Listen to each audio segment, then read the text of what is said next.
Hi, my name is Aiona. I'm a psychological well-being practitioner for the Improving Access to Psychological Therapies, or IAP service, and my role is to support people with common mental health difficulties such as anxiety, depression, and stress.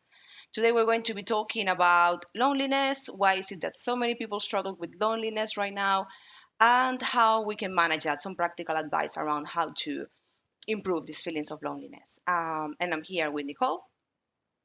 Hi, thanks for the introduction, Hanoa. Yeah, my name's Nicole. I'm also a PWP working in Havering IAPT. So exactly as Anoa said, supporting the general public with common mental health problems with a CBT approach, including lots of tools and tips of how to manage your mood and manage your anxiety. Yeah.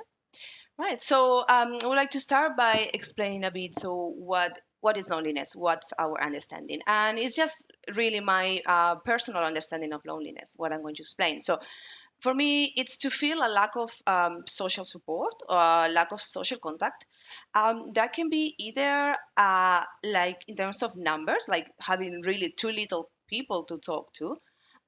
Or it can be in terms of quality. You can have a lot of people, but you may feel like there's no quality, there's no a real connection with these people. You may feel you're not understood, or that the people you have around, they're not really supportive. So that can also make you feel lonely. Um, Hmm. Yeah, I agree with you. Absolutely. It's about a disconnect, isn't it? Maybe feeling alone. And at the moment, there is a disconnect going on for reasons we all know. And that can increase those feelings of loneliness. It's been particularly challenging um, this year with what's been going on. We're not around on our usual support network at work or around our friends. So these feelings of loneliness have intensified for lots of people.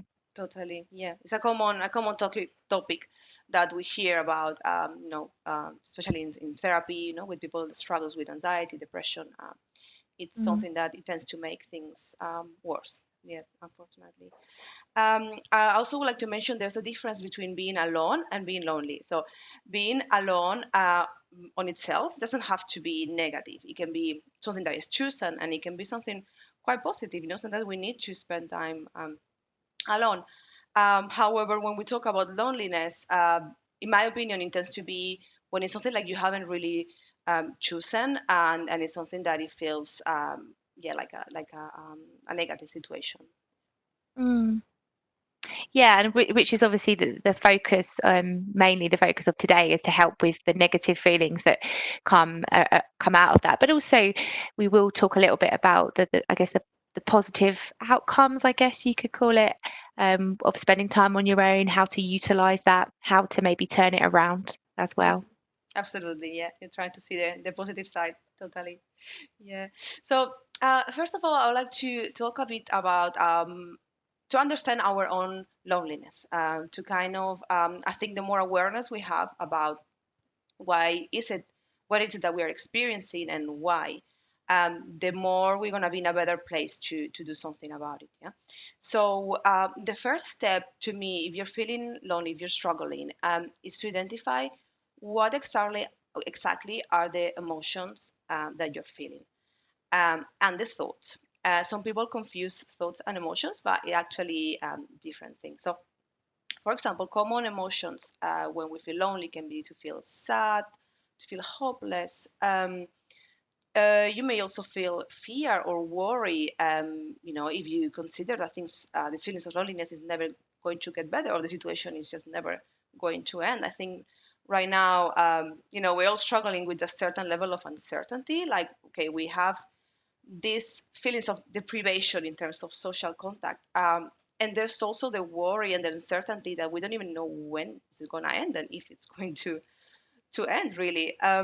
So yeah, it can be fear, it can be worry, it can feel bored. Some people feel very bored, very empty.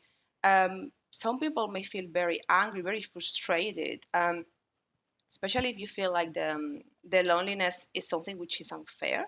So that would be the example for like somebody who feels like they are having really made an effort to maintain relationships, but then these people has let them down, or these people have left their lives, and they can feel betrayed, they can feel angry about it.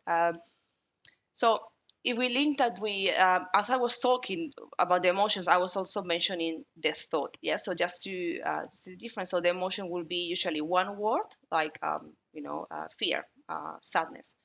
The thought is the story we tell ourselves about why are we feeling the emotion. Yeah. So for example, if I'm feeling angry, my story can be no one is reliable anymore, no one cares. If I'm feeling um, maybe self-conscious, like if I feel like um, if I'm blaming myself for the loneliness, I may think I'm just not good enough. I'm just not good enough at creating relationships. So the thought is the story that we tell ourselves, and so there's a really big variety, different emotions, different thoughts. So I will suggest that something to begin with can be to write down about your loneliness. Yeah, write down about what is exactly that you're feeling, and why. What's the narrative? What is your interpretation of the situation about I'm feeling lonely. Why? What's going on? What does this loneliness mean to me? Um, so we can get a bit deeper as well in the thoughts and the beliefs underlying your situation. Yeah, just on the back of what you said, Noah, it's separating out your thoughts and your feelings, which is just a helpful tool in itself, isn't it? Kind of breaking that down, trying to regulate what's going on, taking some ownership of what those thoughts and those feelings are. And I like when you just compared your thoughts to stories, because sometimes that's absolutely what it can be, as our own interpretation. So when we're able to separate that out, it definitely kind of puts its brakes on, so to speak. Sometimes there's a distinction when we're thinking about what's going on between, our reasonable thoughts and our unreasonable thoughts. We Yeah. can potentially catastrophize a situation, making us feel a lot worse by sort of exploding it in our heads, catastrophizing.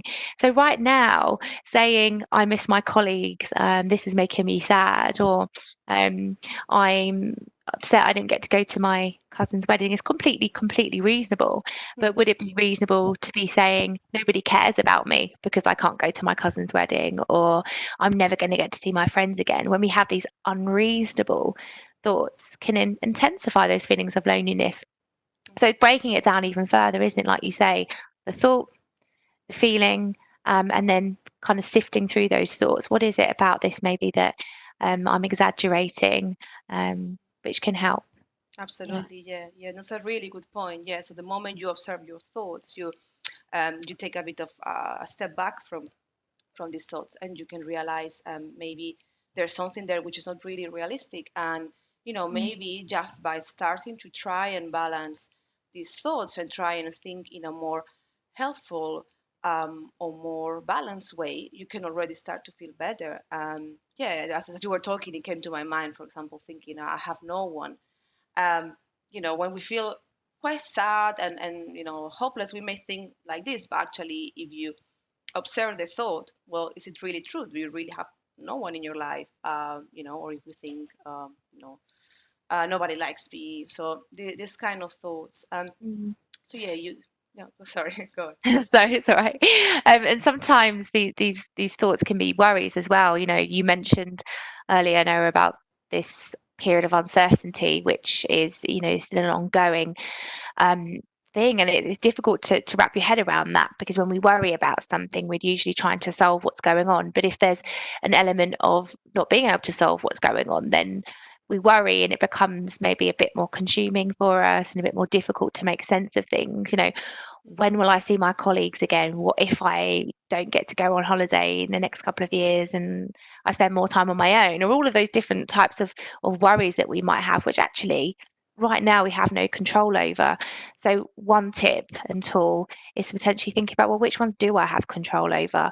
Can I be pragmatic about these worries? And if I can't, then it's as simply trying to let that go and trying to sit with that, trying to tolerate that uncertainty, Mhm. which is hard Absolutely, it is. sometimes. It is really difficult. Yeah, totally.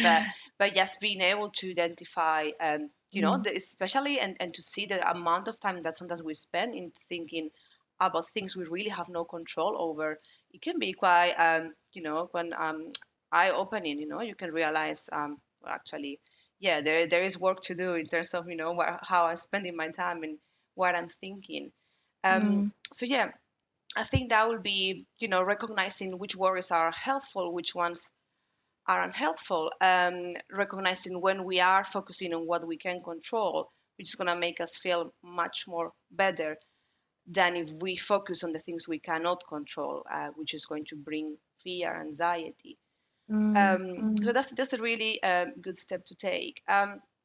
So just to summarize a bit what we've been talking about, so it would be identify your emotions, identify your thoughts, the explanation that you give yourself, the story that you tell yourself about your loneliness, then identify maybe which worries are a bit unhelpful in the way that you are worrying about things which are not really on your control, and identify also which thoughts are not really realistic and are actually very extreme, and not based on facts.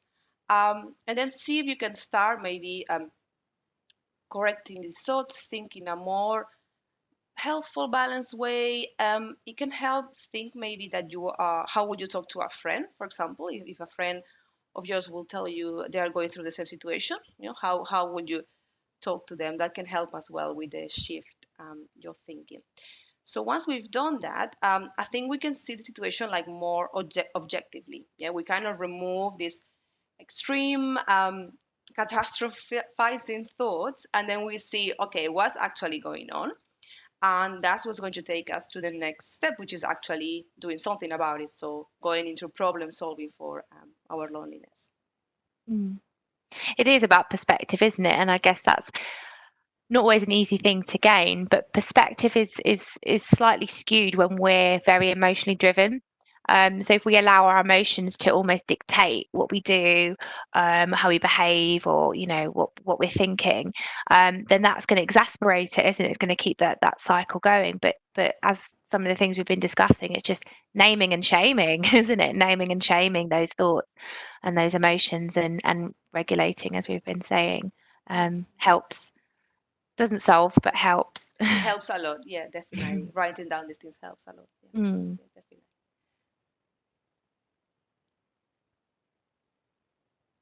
Right. So we're discussing the negative thoughts. We've been discussing the worries, what to do about it, and let's talk in a bit more in terms of problem solving. So think what can you actually do about it? What are the options? There's still a lot of options that we have to become more social. There's online exercise classes. There are online meetings, video calls. You can maybe get in touch with people you haven't spoken for a long time and just checking how they are coping with the situation. So really make an effort to go a bit out of your comfort zone, to be a bit more sociable and to have a bit more interaction, even if that has to be, in ways which are maybe trying new things, or maybe talking to people like, you haven't talked in a long time and it feels a bit uncomfortable. But yeah, so take steps, um, specific steps. It helps, rather than thinking, oh, I need to be more sociable. It really helps to think into specific ideas and to plan um, more specific actions that we're going to take. The more specific we get, the more likely we are to actually make these changes happen. mm.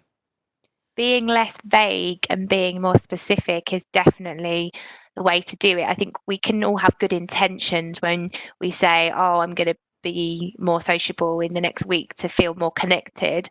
Well, what does that entail? Does it entail maybe, like you say, getting out of your comfort zone and doing something, try like researching, is there something online, maybe a forum or a network or a friend you haven't reached out to?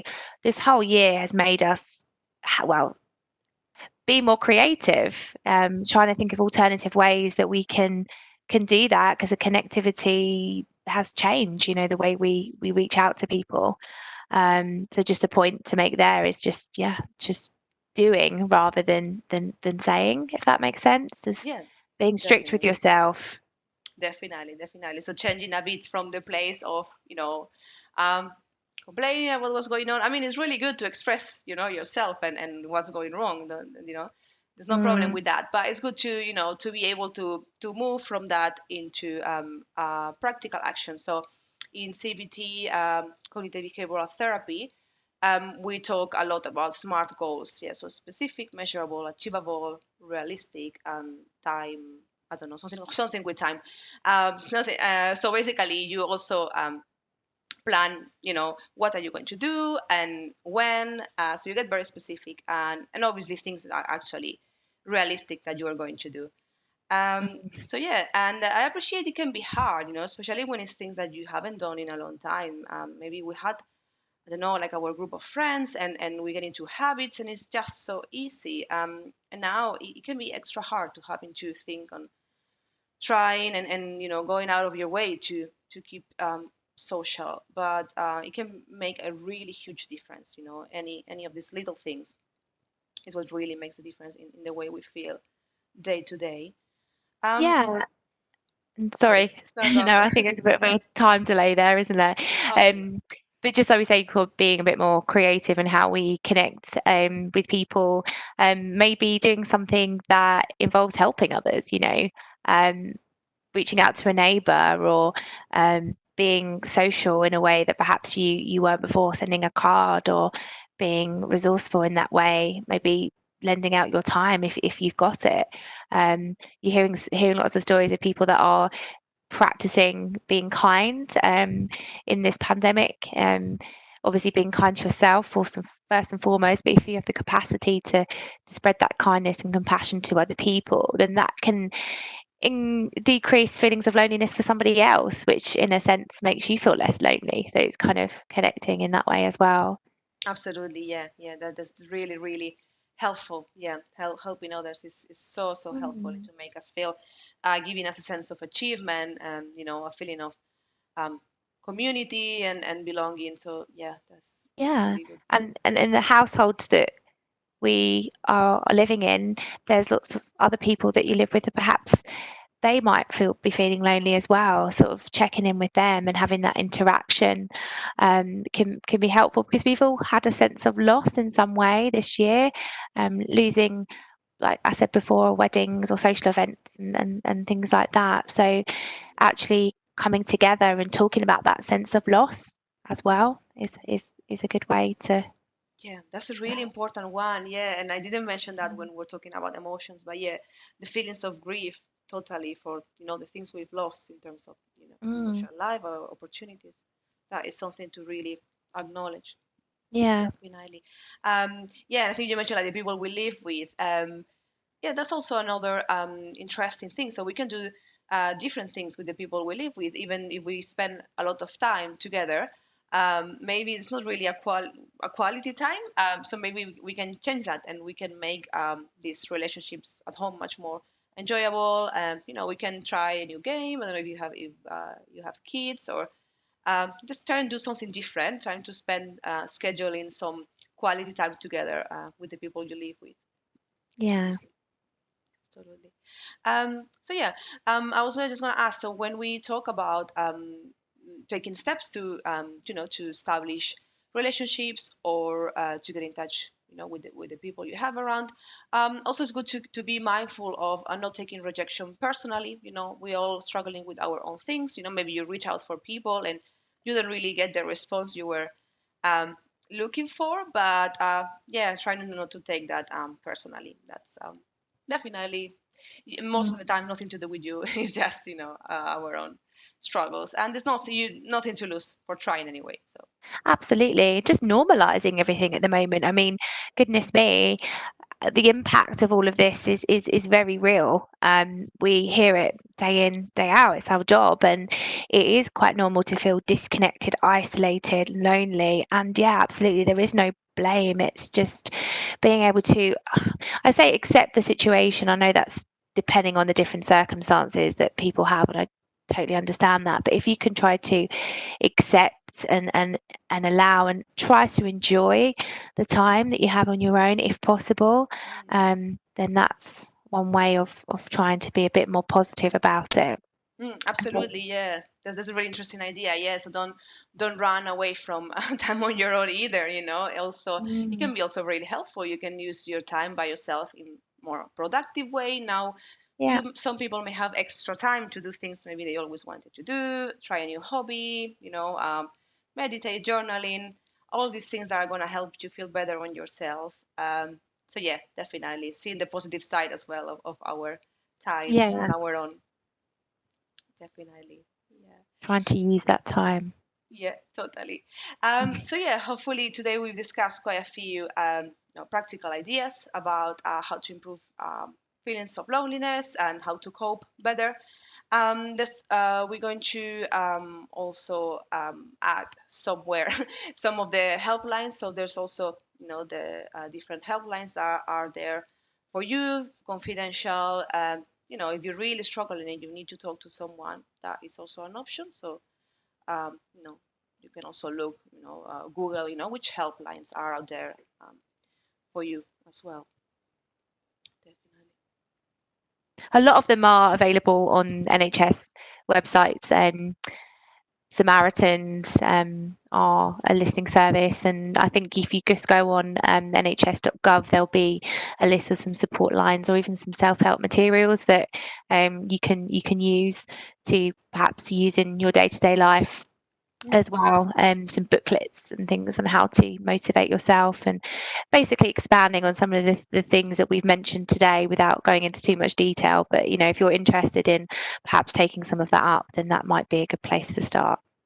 absolutely. Yeah, it's really good. Good point. Yeah, totally. We've been kind of mentioning like really, really briefly some ideas which are linked to the CBT techniques, but yeah, you can go and explore them in more depth. Definitely. And obviously, if you struggle to do these things on your own, that's where we're here for. There's Mm. the IAP service. You can have different types of therapy, to go through these CBT techniques with someone, which sometimes is needed, and it's absolutely okay if that's the Mm. case.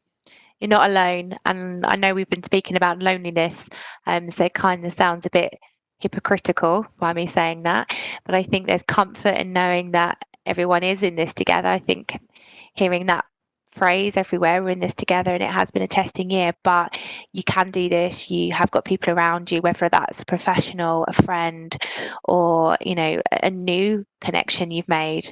Then use that. Don't suffer on your own, and reach out if you can. Absolutely. Yeah, definitely reach out. Yeah. And also don't wait until you feel like you're really, really struggling. You don't need to be like really not able to get out of bed for you to have therapy or to contact a helpline. Mm. If you feel that you may need that, yeah, by all means. Yeah. Yeah, definitely. Right. So thank you for listening. That hopefully, yeah, we kind of had some interesting, helpful advice. And yeah, thank you for your time. Thank you very much, and best wishes, everyone. Bye bye. Bye.